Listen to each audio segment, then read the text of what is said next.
In round 6 of this year, Belmont Lions football player Steve Edwards was racially abused as he was leaving the ground at the end of the third quarter. This is his story, and the story and perspective of the club and the league, and how they dealt with it. At first I didn't hear nothing about it until someone told me. I didn't hear any copying abuse myself personally that I heard. I think it was pointed at me, but I'm not too sure. But I've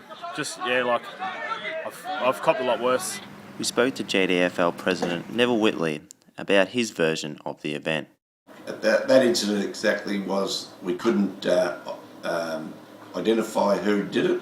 The club couldn't, but the club's taken it in hand that if they find out who it was or what it was about, they will take action.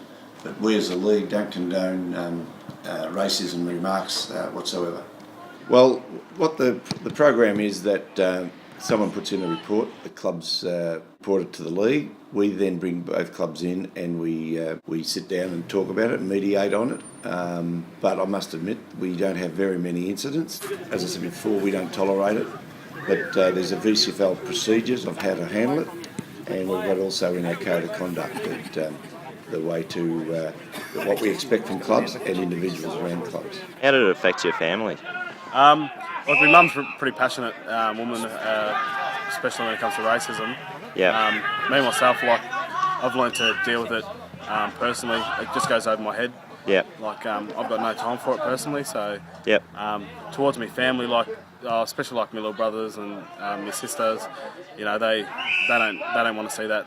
I don't want them growing up with that around anymore. So it's sort of, I try to teach them the way I was taught, just to, if people want to be like that, that's their own problem. It's not.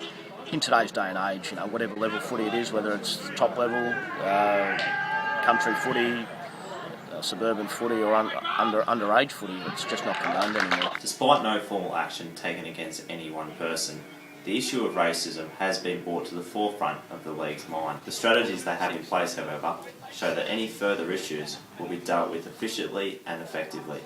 This is Callen Lowther reporting.